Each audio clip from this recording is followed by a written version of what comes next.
Yakoro mogien geno mara ni odichieng mari medo teri makare kama intieno an gi geno ni weche ma wasebedo kwa kero ni chakro kinyo semi bedo kod ng'eyo kuom gik ma timore e alwora mag gwenge mani machiegni kodi kod mago matimore gwenge mani maboyo. Par ni ma en odichieng ma kawuono oganda e konde mopogore opogore wuok oko mar kwedo paro mar chik mar omenda ka gidhi e ndara kendo giting'o andika manyiso ni ok gimor kata nyiso ng'ur margi to kod chung margi ka otenore kod weche mag paro mar chik mar omenda ma 2024 nyakoro mogi. Ma bende en paro ma itwaki e od bura odiochieng' ma kawuono odiochieng' mar ariyo bang' twak ma kamano nyochakore nyoro. Jood bura bende medo dhi nyime mag keto okenge kaluwore kod dwaro mar jopiny mar neno ni paro mar chik mar omenda ok okelo midhiero ne oganda jo Kenya ahinya kotenore kod weche mag osuru ma oseliek e paro no. Nyakwara mogi adwa mi mago matimore e gwenge mopogore opogore odiochieng' ma kawuono e weche manyien mag migago tinende ni kaachiel kod mago mabende dhi nyime gi timore mosetimore gima dhi nyime timore nyakwara mogi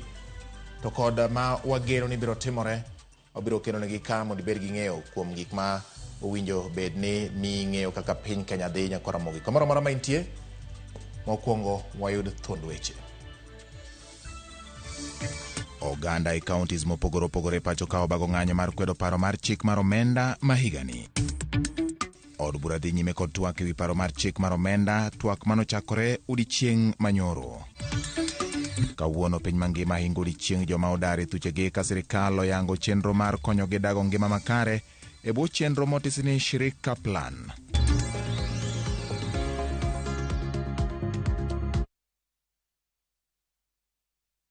Machiegni Nyakwara mogi bed thuolo matudori koda namba en 23600 kata Facebook Ramogi TV Kenya, YouTube en Ramogi TV Kenya, kaachiel kod mbui mar X @Ramogi TV KE. Nyakwara mogi bechigi bende nyalo luwo ka i-follow an awuon e Facebook page mara ma en George Bati Daddy Cool. Machiegni mar yudo weche manyien mag migago ma en Ramogi TV, weche manyien mag migago chakore sani. Od bura mamalo dhi nyime gi twak ewi paro mar chik mar omenda, twak manochakore odiochieng' manyoro. Magi timore e kinde ma sirikal oselando ni ibiro ng'ad pok mar omenda ni migepe bajet ma higa omenda mag 2024-2025 kaluwore kod rem minyalo bi kel kod lokruok ma sirikal olando ewi paro mar chik mar omenda mageto choko osuru mondo sir godo bajet ma pogo omenda ne bede migepe mopogore opogore. Nyakwara mogado ni mondo watudre kod jafwambo marwa Chris Owino mantiere e laro mar od bura mamalo ma piny Kenya kama jood bura ochake twak odiochieng' mar ariyo kawuono ewi paro mar chik mar omenda. Chris, nyaka gie sani pod en mana chung ma jood bura osebedo godo ni nitie lokruok ma gidwa ni otim koso koro chal ka gima gichako keto pachgi kanyachiel ni lokruoge ma samoro gisedwaro mondo tim koro romo e kinde ma jopiny bende medo dhi nyime gi golo duondgi kotenore kod paro mar omenda kata paro mar chik mar omenda ma 2024. Chris.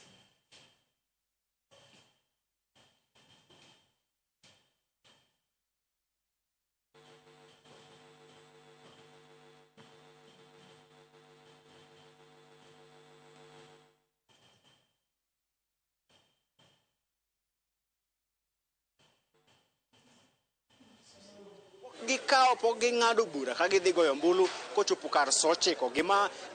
Gima nenore ayanga en bati bang' jo od bura dhi dolo okumbo kendo medo teko, gidhi duogo e od bura saa 8:30.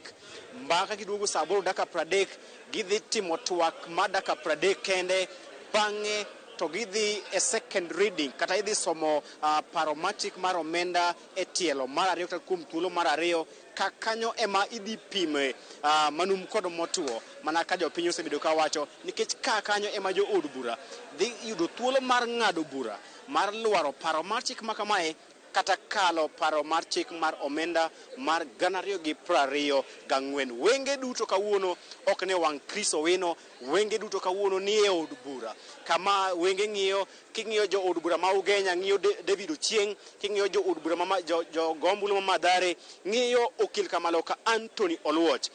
In jo od bura ma Mathare kawuono ng'iyi tir kendo girito winjo kaka idhi goyo ombulu bura ma idhi ng'ado ewi paro mar chik. Isebedo e od bura chakre seche mag okinyi, lwasi chal nadi kind jo od bura weteni? Kind jo bura makorwa aparo ni wasekawo kore, iwacho ni Nyando osekawo kore, wan wadhi goyo no. An awuon kaka jaod bura ma Mathare asechiwo duonda, awuoyo, awacho gik maparo mar chikni, ni chikni ne en gimoro miluongo ni long con. Jogi nokelonwa gimoro gi dho kisungu miluongo ni decoy kata red herring. Negikelonwa chik mane giwacho ni maa en chik mar finance bill. Finance bill ni kare ma ok e gima ne gidwaro. Mane gikelo ni ne ging'eyo ni koko dhi bede. Ma en koko manopangi. Kendo ato kura da pogora gi jowa mawacho ni Ruto nigi advisors marach. Advisors ka okora kabisa mana ka Ruto wuon. Joka nong'eyo ni ma gin gik mikelo madhi kelo rumbi ma ji dhi gwere, tidhi go koko, to gidhi biro ni kare wawinjou wagolo gigi. The actual finance bill mane jogi dwaro. Magigologi giwacho ni gi lose billion 200. But gik magiduoko, road maintenance levy RLMF, IDF, railway development levy, gika joka koro dhi choko 380 billion. The finance bill ne dhi choko deficit ma 302 billion. Ma en okora marom nade. Joga gi nokoche joka nouso no gimoro mani wacho ndalo moro ni long con. Ma ne en con maduong' ma kata generation Z kama ji nitiere. Ana yie kodgi ka giwacho ni bill ni oge gimitime amendment. Bill ni onego go e piny mondo twak obed manyien ni en ang'o ma wadwaro mondo gowa osuru. To bende oikore, bende use keto giku mag lweny, use keto arsenals magu maneno ni bill ni udhi lwar piny kod siandane. Anamor kabisa gi jowa gi paro maseneno kuomgi, kata mana jomoko mancha paro ni osewuok modhi kor kocha. Gin jok makoro aneno kanobiro jood bura mokariyo ma aparo ni nyicha already nosekier modhi kocha. Ne gibiro to e kar bill ni aneno kagiwacho ni gidhi goyo no. Jood bura mamekwa magazimio te nitiere e line. Asetemo ng'iyo gi one by one, ne gibedo e od bura chakre gokinyi saa 3 nyaka chiegni saa 3, gokinyi saa 3 nyaka gotieno saa 3. Waikore to bende wageno ni nitiere jomoko kocha, moko bende e Mlima Kenya ka, mamoko bro go kodwa no. Waikore maka gini okogore piny, bende pod waikore ga agenda to gi plan B to gi plan C. Mheshimiwa, inyalo lero nwa nikech ma en gima twak ma jopiny oketo wenge gi te. Jopiny manie ndara mang'anyo Nanyuki, Eldoret, Kisumu, kuonde duto ma pacho kae te oketo wang'i saa 9 mamidhiambo kama udhi goyo ombulu. En yo mane ma idhi tiyogo mar neno ni chenro ni ota e yo makare ma japiny man Ol Jororok, japiny man Msambweni, japiny man Kanyaudo Ugenya ong'e ni David Ochieng ogo ombulu ma kama, Anthony Alwacha ogo ombulu ma kama, Babu Owino ogo ombulu kama. En yo mane midhi tiyogo maneno ni jo od bura seche ma gidhi go ombulu to jopiny dhi ng'e ni ugo ombulu kama chal nade. Mokuongo, bura od ombulu igoga e yore ariyo. Igoye gi acclamation mane mitiyoga godo kawaida. Speaker wacho ni the second reading is now called on this bill. To wacho ni read bill no isome. Kose some to wacho ni all that are for that opinion say aye. To kogo aye to joma oyie kode brogo aye. To all those in the saying no to jiwacho no. Koro odhi chiko ite to winjo ni no ng'eny koto yes ng'eny to odhi ng'ado bura ni ginien kama. To ka diponi ong'ad bura ni ginien yes to kwa yie to watimo gimoro miluongo ni division. Division ni kakoro idwaro tichung' ji 30 manyaka kwan mar mondo ji odhi e division. Division kaa ema koro ibro ng'eya yanga kech kacha to koro igoyo kura electronically kata one by one tikelo ni microphone kaka koro miyani. Tipenjo ni Anthony Oluoch Mbugi Mamadare, how do you vote on this one? Kanyo ema ng'eyo ni kanyo ema koro ji ochomo. Kech kata wadhi wayombgi mang'eyo ni wanyalo wadhi yombogi. Pod gin be gidhi gichung' e division. Koro kuma ng'eyo ni ji ochome en kama koro ji dhi division ni a second bill ni wadwa dhi wache to kwa wache jomoyombi dhi chung' e division koro dhi luong 290 members plus nominated members pod mamoko mag special interest aparo ni 350 members midhi luongi gi nying gi te. Koro japiny kumoro amora mentie, obed Mathare, obed Migori, obed Ndhiwa, obed kure, odhi bedo gi thuolo mar mondo mi ong'e ni jaod bura mamare ochung' kodgi nade e wachni. To generation makoro masani miluongo ni generation Z. Generation ni wuok oko, ok oluoro tear gas, ok oluoro ang'o, kidi be ok giting'o, gin armed gi pachgi, gi iga mamargi, to gi innovation, to gi technology mar mbui mar internet. to gi forum mamagi mag TikTok gi gik mamoko gi mobilize themselves miweyo mana ni nitiere ng'ama fund gi jogi kaka na wacho e od bura ni jogi paronwa gima article 2 mar katiba wacho ni sovereign power mar ji momiwa kaka mbunge kaka president kaka ng'ama chielo en power mana mondusni mathin to kondusni godo mathin en delegated to en gi limit okowacho ni koro kin president kata executive ni koro suru inyalo keto kuom japiny kaka gidwaro koro ging'iso wa niya ni power mar levying taxes is also a delegated power power ni onduse kendo gor ni boundary to japiny wacho koro kako wacho sani kaka generation zio wacho no ni wa all okwadwaro suru ni gouru kata gino piny at second reading.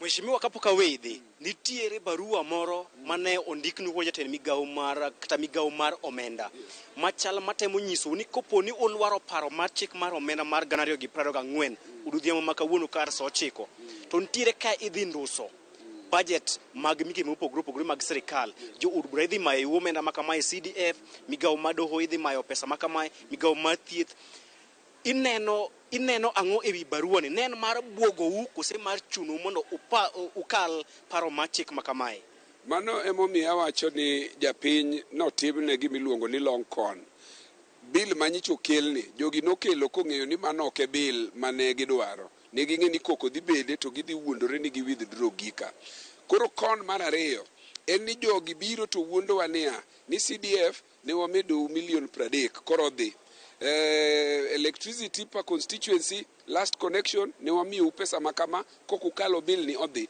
koro ma chal kagima en a threat and the net effect mar gini en ni onyono legislative mandate mar National Assembly. Article 94(5) wacho ni nobody has the power to do anything that has the force of law other than parliament. Seche mibiro kedwa ndiko ni indiko weche gi kucho ni kokutimo mato madhi timore. That is interference. We are the budget making house and we are the law making house and we cannot be interfered by a letter from the CS Treasury. Erokamano mheshimiwa an kod jaod bura ma Kibra Mwalimu Peter Orero mabende kakae mondo biyo mi ochutwa e bor ochutwa rieko ing'en ka iluso kod japuonj to en ng'ano madhi mi rieko mane ma isesomo ewi chik mar omenda makawuono to odiochieng' makawuono bende ondiknu barua moro matemo nyisou ni koponi unyono paro mar chik makamae to magi idhi timo sirikal dhi timo mae en rieko mano misomo e barua no mbene manyiso ni sirikal temo nyono jo od bura mondo okal chik ma jo od bura okdwa. Erokamano ahinya akijaluo maber tisewinjo ni ibwogi gi thuol motho gibwogowa gi thuol motho ma ok nyal kayowa ka giwacho ni ka ok wakalo gini to dhi golo pesa moko mane giketonwa. NGCDF is a constitutional constitutional mandate. Pesa wuok ne direct. Ne wasekete e parliament ka to bende ka gibwogowa nikech magi gige jopiny. CDF ok en mara. Ka gidwa ng'ado pes CDF, tiende ni gidwa ng'ado pes jopiny. Mano ging'ada pes jopiny. To ka giwacho ni electricity nyocha owinjo miwa 30 million. Jogi ok tine MPs. Electricity no dhi konyo jopiny. To gima dwa wacho ni pesa mano ng'adni CS Treasury emondikonwa ng'ama ok oyier kata gi jopiny koro ndiko ne wabunge moyier gi jopiny ni mondo nyaka wakal gigi ka ok kamano ni to gidhi golo kata jopuonj mane gindiko ne wabunge jopuonj koso jopuonj gi to mage nyithindo mane giwacho e manifesto gi ni gibiro konyo ndiko jopuonj mage mandate manomiyo jomoko gone gi kura. Anani education committee an manyocha wakelo proposal ni kar ndiko jogi ke intern tang'owa mono wandiko gi permanent e July nikech ni dwa no ndiki gi mana January next year. An education committee wan mane wakelo proposal no mwatimo budgeting omiyo kata ka giwacho ma jopuonje nyaka ndiki kik gi kel ka gi 310 members of parliament ni ka ok wago kura ka ni to ok dhi ndiki jopuonje kwani jopuonje go gi nyithindwa magi ok nyithi jo Kenya gindiko ne jo Kenya nyithindgi kendo they have the mandate ni nyaka ndik ne jo Kenya nyithindgi omiyo kik ng'ato wuondu ni budget deficit mar 200 million ni gidhi ng'ado.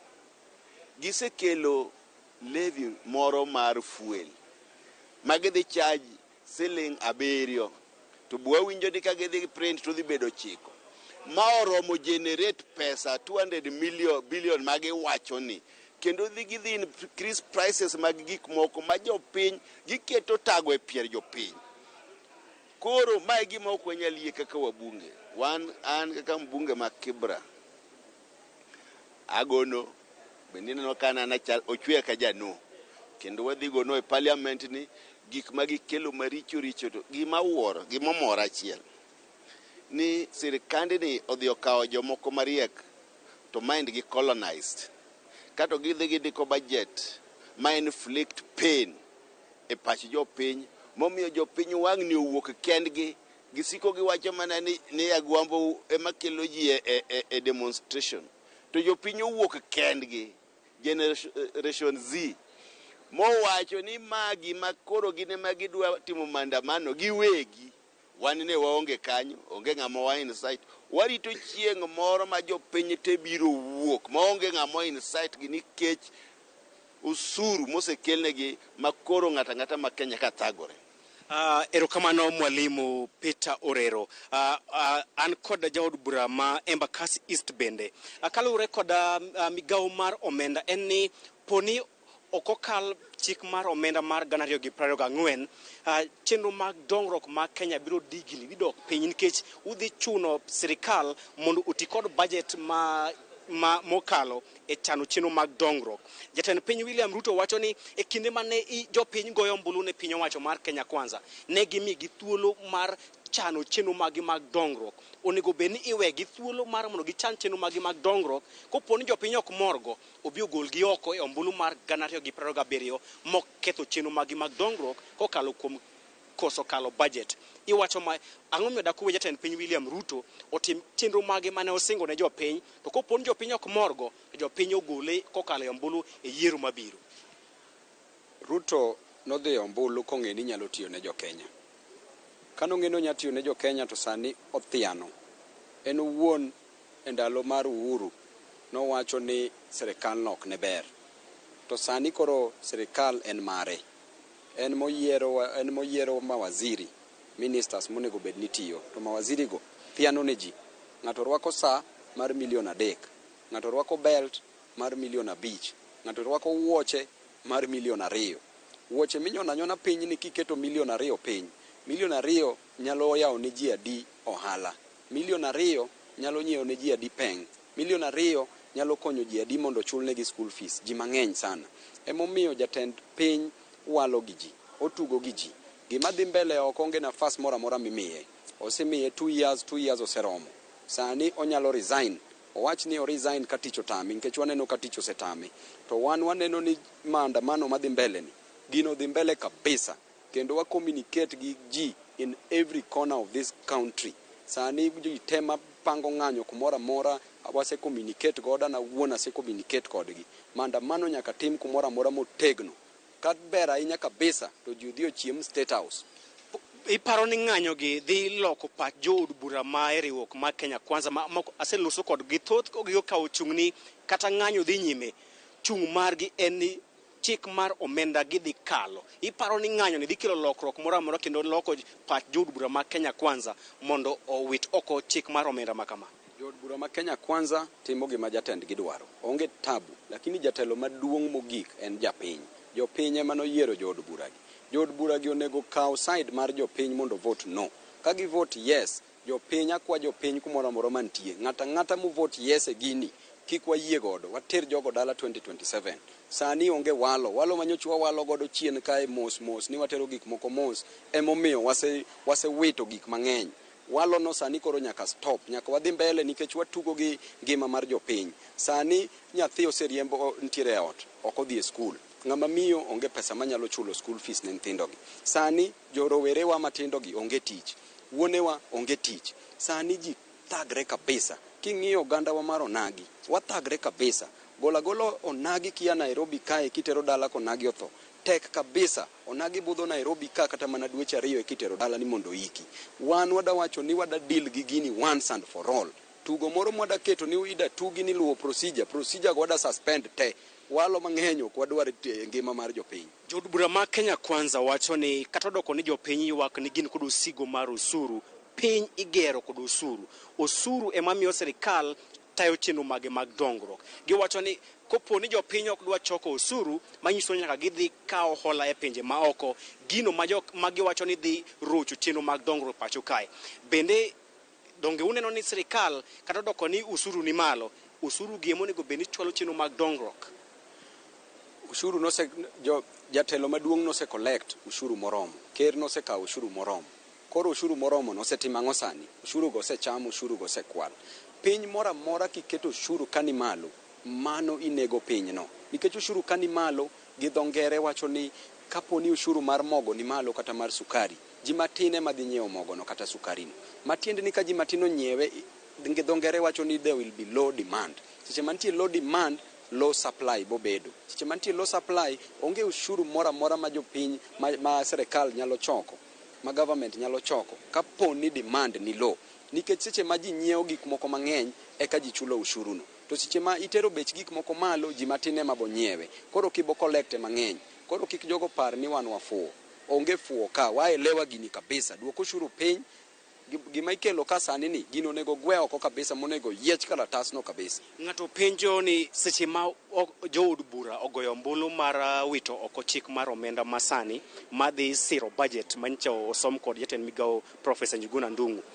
Bang' ponono ni uwito oko kata ugoyo ombulu mar wito oko paro machik makamae, what next? Okang' mane sirikal dhi tayo chenro mag dongruok nade? Seche mowit gino oko, mama en mar 2024-2025, ma 2023-2024 dhi tiyo.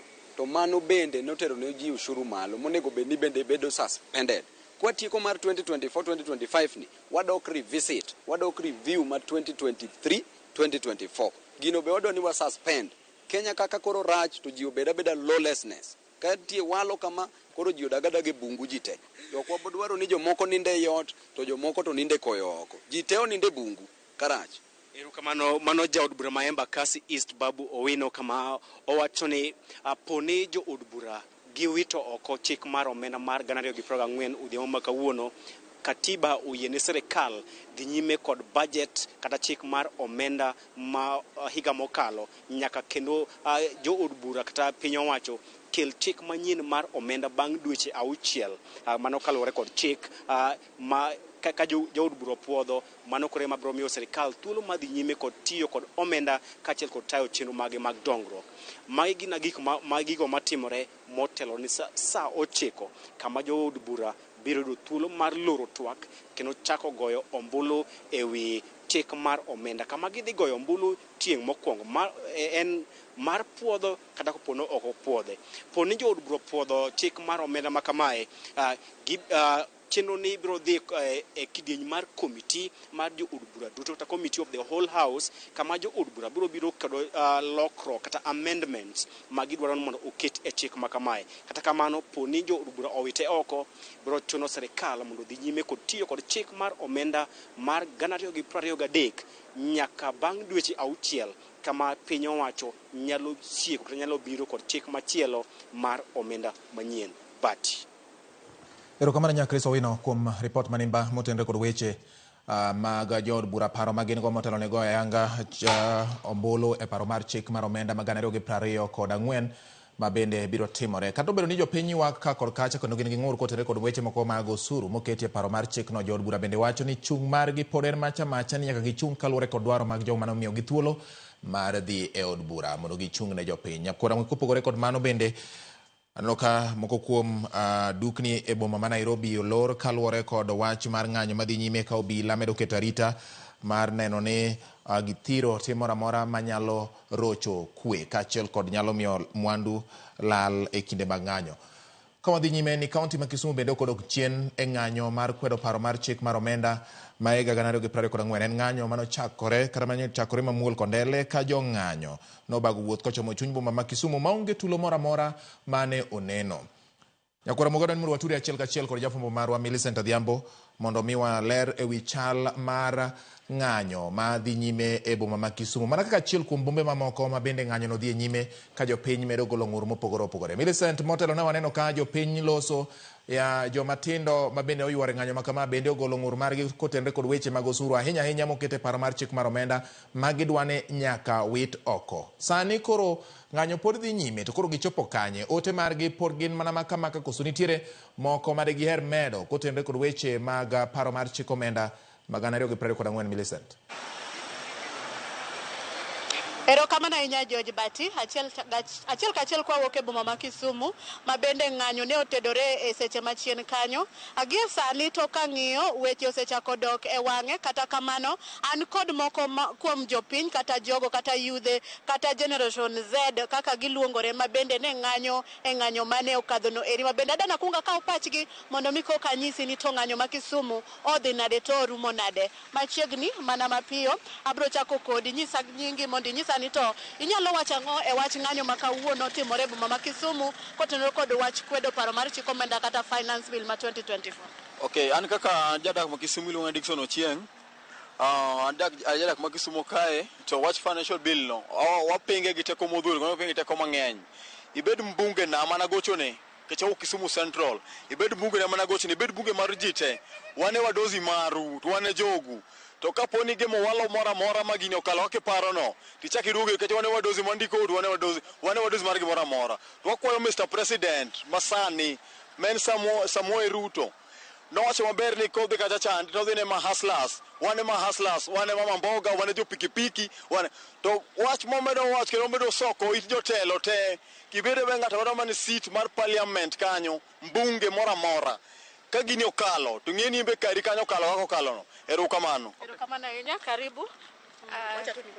Okay, mimi Gen Z tumekuwa tuna protest leo juu wanataka kututax vitu zote. Mimi kama msichana wana tax pads, wana tax vitu mingi sana, wanataka kutax hadi internet, hata uwezi create content na there is no jobs for us Gen Zs. As we were peaceful, tumekuwa peaceful, but the police wamekuja hadi na tear gas, wanataka kuturuga, na sisi tulikuwa very peaceful fighting for our own rights, but MPs wako huko hivyo juu wanataka kuvote for that bill, na hiyo si poa. Your name? Ivy Nyongesa. Okay, erokamano kabisa. An nyinga Simba Morris, mtetezi wa wanyonge. Hada nyiso President Marwa Mabruto. Kado po ni momiyo ni wuotho pinje ka pinje mondo mi loso finance bill mar wuondo jopiny, mar nyanyasa jopiny ni yo mida loso go Kenya. Wakoni mano werigo. The way kaka ni Israel kaka loso BBI no weri wach mar BBI. E kaka wame wan Generation Z wanyisi ni bwana President, we are tired of your promises and this is go to our MPs, even our governors, senators. If you pass this bill, we will not allow you to be on the ground. Two, daer mar kwayo kendo mar ne jopiny. Jok manu won ni mama mboga, jok manu won ni boda, jok manu won ni juango. But my finance bill, okoda go mi gole kata chiel. Mani won digo kaka no won nikech Ruto ne mosero ni ene court. Tene lawyer, tene gimora mora. MPs moko mariwore kode ka. Jaluo mora ma MP, luo Nyanza Saol. Western region, Kenya mzima. Umek swani gini kokalo. To kokalo ne kaka umukal kudhi kode. Okwada ne nwe ground. Mane gimo wacho kaka General Z. Erokamano an gilonga ni Alfonso Wina an wuod Gembar Kalare. To gima yowago en man piny rach nikech dhano ng'anyo gi kwe to polise chapo dhano. Koro dhieri nono ni to polise gi gin to gin jokanye ok ang'eyo maber. Mano hinyre golo pesa no kony to jopiny mo hinyre dak kony. Koro en gima lit kabisa. An gima makwayo kata MP na Elisha ni kata kiriwri gi Ruto tipar diriyo dhano thagre kik wawuondre ni jomoluori tin winjo maber jomoko to winjo marach. An gi lit piny dhi marach kata sani nyathini e dhot to piny tek ok en muriambo. Ma iluongo ni Gilbert Okite. Kache wi finance bill ma winjo beni. An awuoyo wi finance bill ma nego bed ni kalo. Finance bill to kata jigom to ibiro mana kale. Kech gik mang'eny mosetimore ma ji kwerga te kala. Koro kata mani be kata jigom to ang'eyo ni biro kale to kata gik ma giwacho ni gi drop kande. Gik might be sneaked in later one by one. And seche go biro yudo ka ji ok converge mochokore magino bende dhi mana kamano. let's say ni kawuono korero giwacho ni gidrop mar mkate gi gik ma gidrop gogo. The other day ibro winjo ni mkate omedi. Koro omedi ibro dhi gomo ne nga. Omedi ameda en becha okibiduogo michake I converge kama ni timo gomo. Miyo mani guru. Daro na maduong' en niya. No sewe ng'ano donjo and in fact otiyo gi wich matek ma onge ng'ama biro nyale nikech en ma en e kom. Koro ji nyalo resort to other means. Maybe gidoge gik michamo kaka mkate gi wan gi rabuon wan gi muogo gidoge cham mondo giwene gi mkate gi duko to okuno. Iwinjo. Kalo to kiko kal. Lakini ang'e ni kata gi wach mano to majority ni kocha. Iwinja. Machiegni katieko? Aniluongo ni Chalfo Singo Buya ajadak Madunga. Kawuok Dunga biro town kae abiro ng'any. Adwaro ni akony jopiny mondo wang'e kaka dang' kik kadh financial bill ni.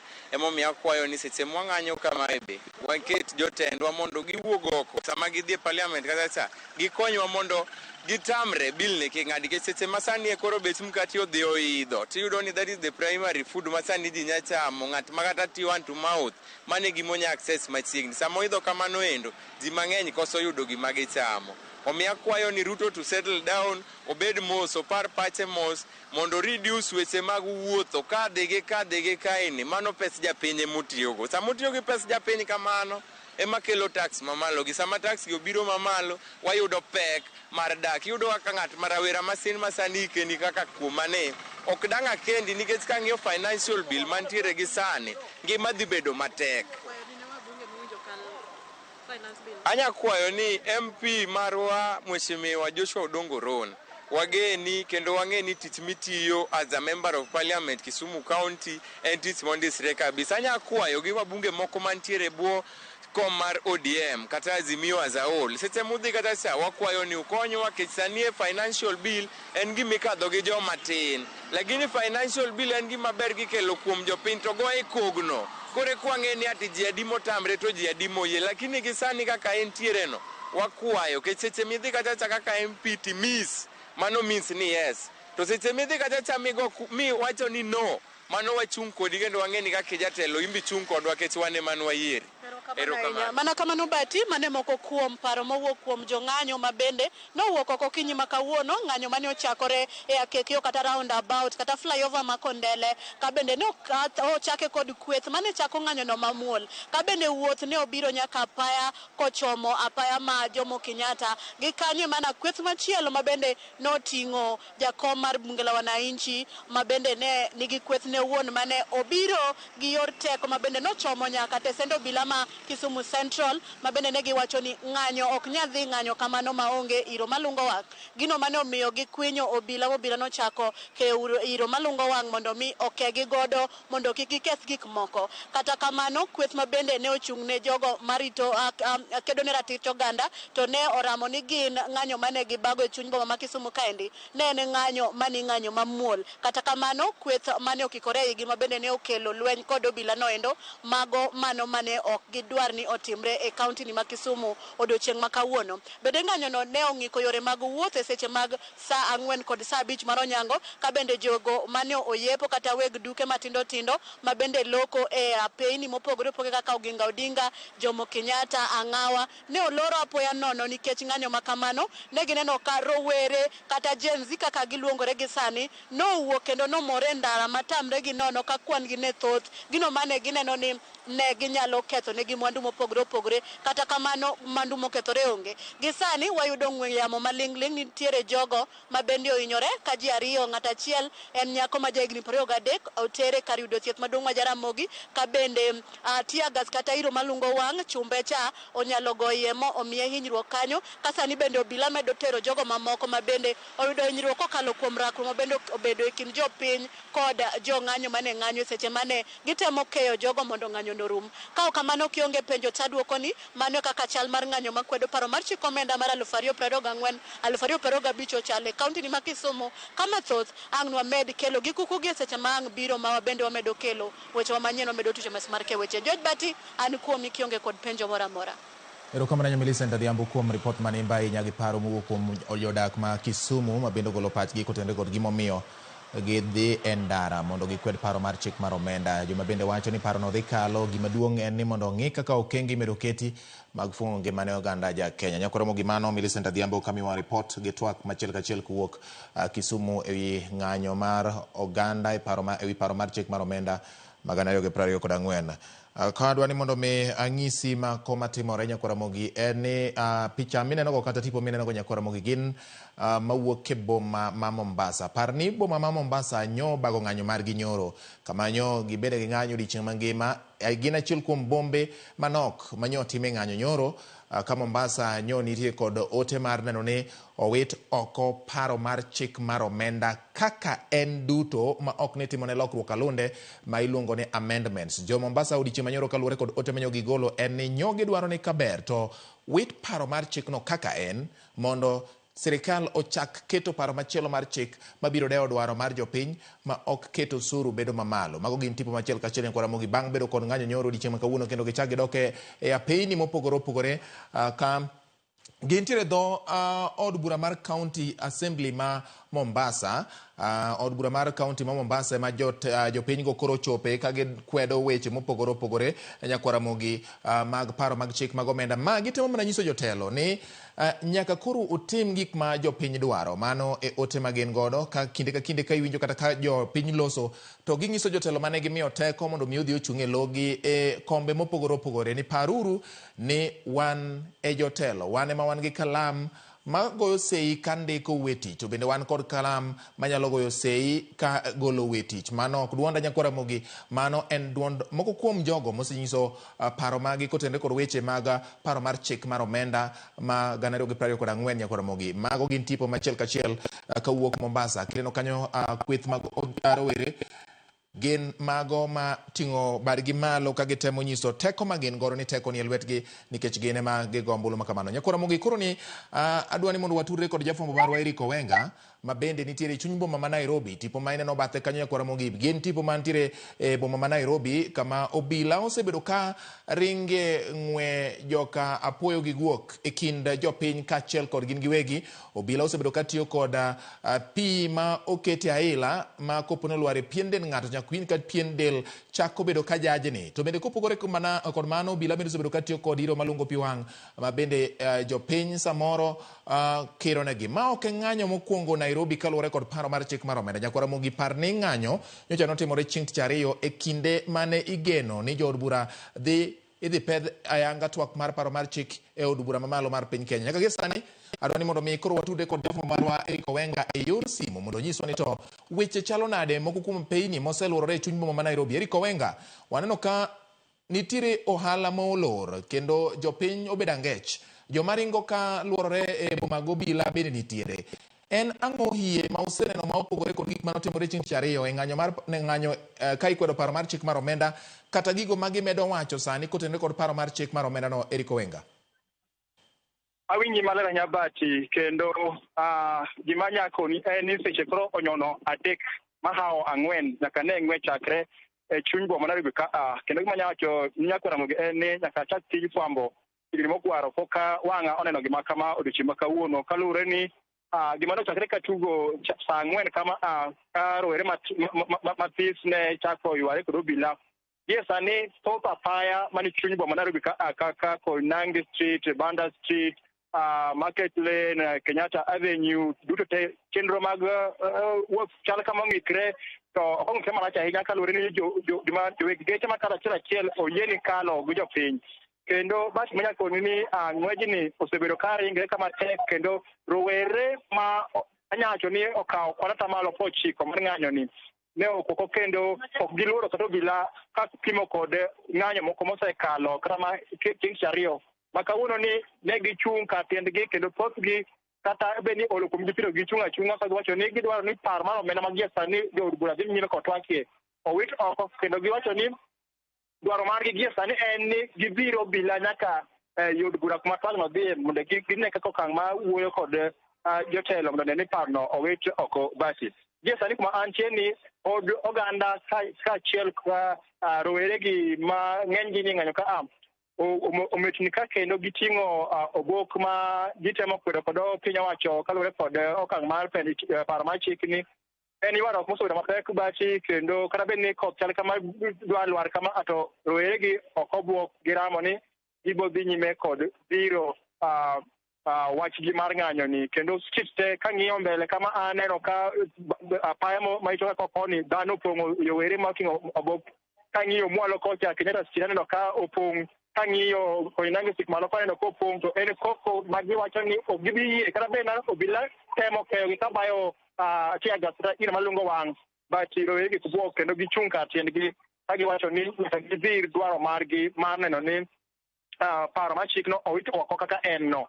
Kendo pod wan ka bachi to en gima tek miwuoro kech kang'ito duke man ka olor te onge moyaw to giminyawachi odiochieng' ma kawuono bachi ng'anyo ni itime yo moro ma onge gimiketho onge ng'amigoyo en mana goyo koko ka gitemo kwedo paro ni kendo ka joma ni duke oloro duke magi nyaneno ka ginyicho gi iye to duke ok omul kendo en ng'anyo mitimo anyawacho ni yo mar lony ma onge ni ketho gimoro madhi nyime ka gie sani bachi.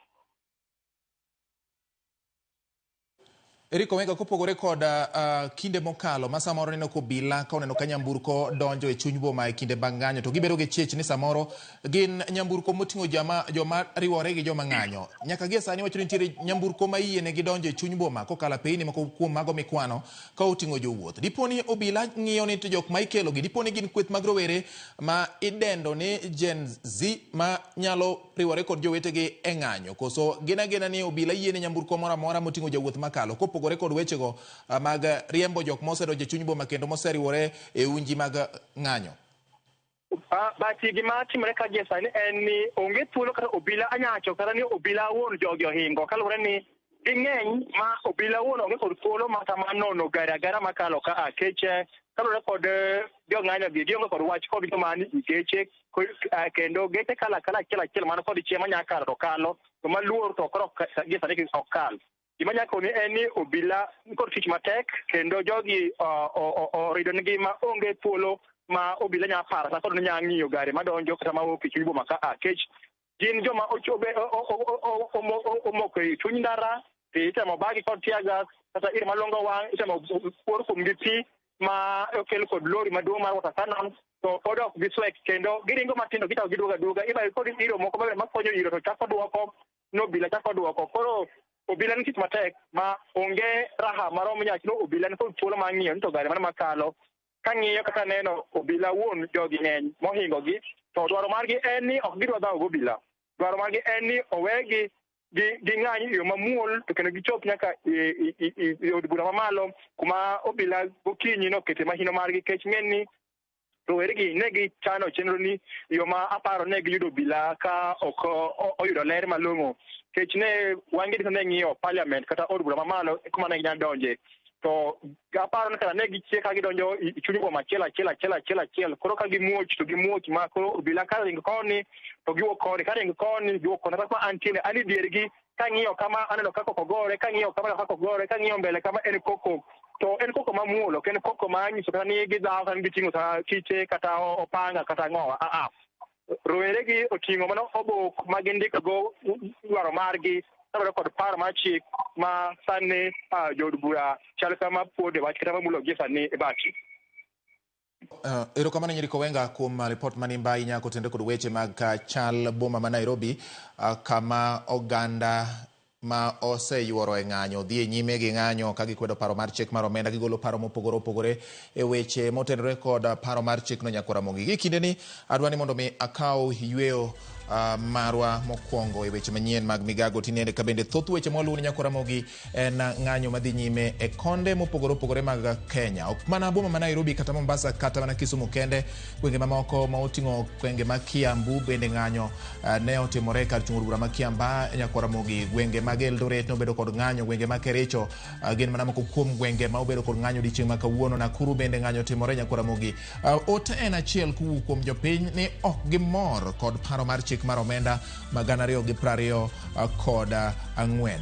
Giwacho ni joma dhiro gi mondo gitim maonge to gitemo ng'iso sirkal ni kaka jopiny gin ema gin weg teko. Kaluwore kod andika mar pend chik mapacho kaka katiba mayango ni teko en lwet jopiny. Kata kamano jopiny okawo teko ni omiyo joma giyiero e yor kojolo mondo ochung' e logi. Koro gi kinde ni jopiny nyiso paro ne joma ne giyiero e telo koting'o nyaka jatend piny ni teko pod ni e lwetgi kendo kabeto gin ema winj dwachgi. We wakaw yweyo nyakoro mogi ka waduogo to pod wadhi nyime kod mamoko bende mosetimore kod mamedo timore ka oponi otuch kata mana gi sani to ka waduogo nyakoro mogi pod wabiro medo mi ler mathoth. Omiyo kik idhi mabor. Ma Ramogi TV, weche manyien migago.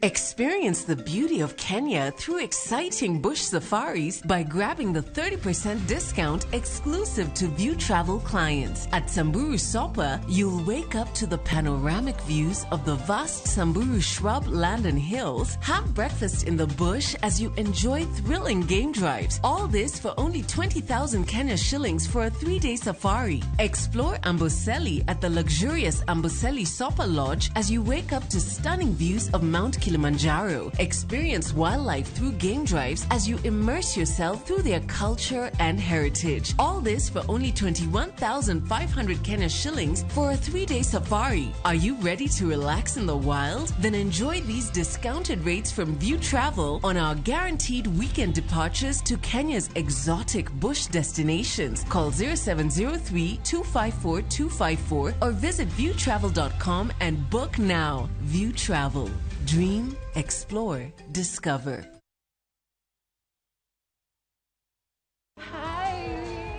Ngozi yako ina glow. Nilijipaka mafuta leo asubuhi nikikam, lakini skin yangu ishaparara and it looks so dull. Sis, see, it's the new Nice and Lovely Lemon Extract Body Lotion. Hiyo ndo secret yangu to a moisturized and bright skin. Usimix. New Nice and Lovely Lemon Lotion, enriched with vitamin C and sunflower seed oil for 48-hour nourishing glow and brighter skin. Try Nice and Lovely Lemon Lotion today.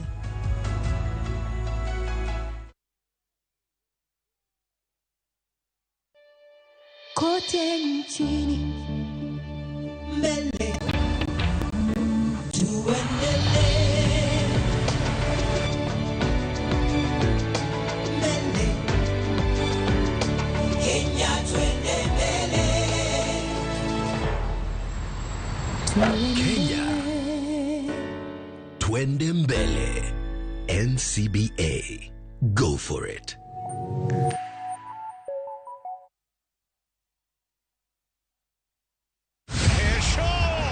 Miaka minne ya kujiandaa, miaka minne ya kujua ni nani mbabe wa kandanda bara Europa.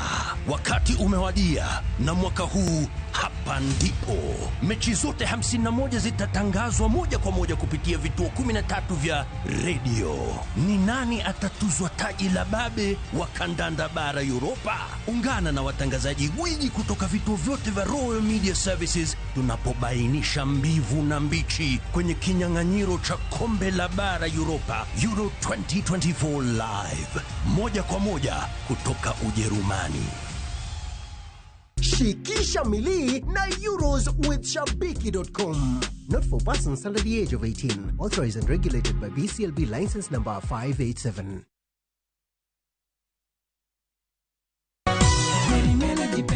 Jumani, chenro mar ng'ejo thumbewa. Ramogi TV ne otwa kod jangolo mong'ere kaka Uncle Konaya. Gimang'eny sani penjo ni Uncle Konaya osebedo kolal kae. Twak mabiro ni kowuok Ndhewa e kaunti ma Homa Bay. Profession mara na timo a lot of community, anatimo community health. Kikileo ma ukitudri gi Solomon Atito Kafaya, Teacher Beach, chakre sari okinyi e chenro mar ng'ejo thumbewa.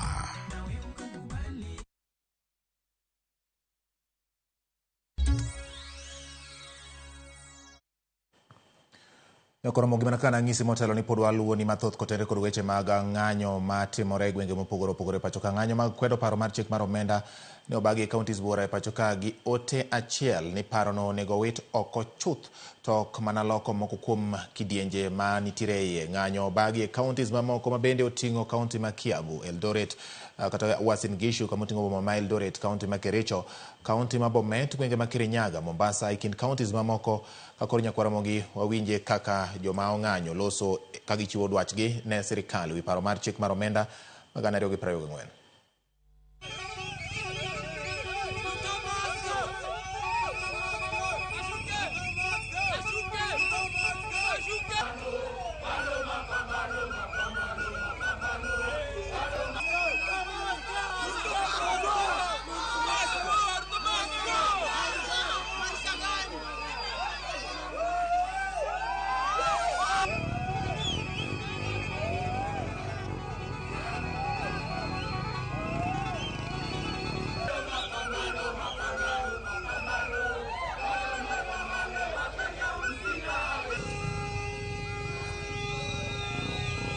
Tulichagua hii serikali kwa sababu ya mswada ambayo walitupatia ya bottom up, lakini hivi wanatufanya wanaongezea tu vitu juu, na tumekataa hiyo mambo yao, na tumekuja kwa MP wetu kumwambia akatae hiyo bill. Yeah. It's not just about sanitary towels. This morning tumesikia Treasury wameambia MPs that they're going to cut the NGCDF. What are they trying to do to our education system? The health sector, that is also a problem. The fact that we're talking about sanitary towels is even mind-boggling. To think that we have female representatives considering adding tax on things as essential as sanitary towels or Pampers, it's crazy to think about. Wametoa ati tax ya imported pads, lakini ngapi zina manufacturer Kenya? 3%. In a country that people are already poor, una tax pads kwa nini? Huyu mtu wa kusema ati mama mboga watu wa bodaboda uza kao wenyewe sasa ametufinya kabisa. Hiyo bill si tuna reject sisi wote kabisa, na tumekataa. Tunasema this time hatujagui mtu mwenye wanaturingia na mavieti huku kwa barabara. Round hii tumekuja kubomoa kuharibu, tuna reject, au sio? We are going to be the next parliamentarians and we are going to reject every impunity. And to our president, you must go home. And we are here to protect our nation. We are here to protect our nation. Hostels hatunalala nje juu zimefungwa. Sasa kaa si vijana, uchungu wa leo si hadi tunaandamana juu tunataka kuwa na wengine. Tunaandamana kwa sababu tumefinywa. Wasichana wetu wamefinywa. Na hadi sasa kaa sisi vijana mnatuambia tuende tufanye ndoa, na sasa diapers mtaongeza. Hii serikali tunaiomba, ha parliamentarians, if we elected them to be our representative, today we are telling them it is say go and say no. Na mkikosa kusema no, fagia nyinyi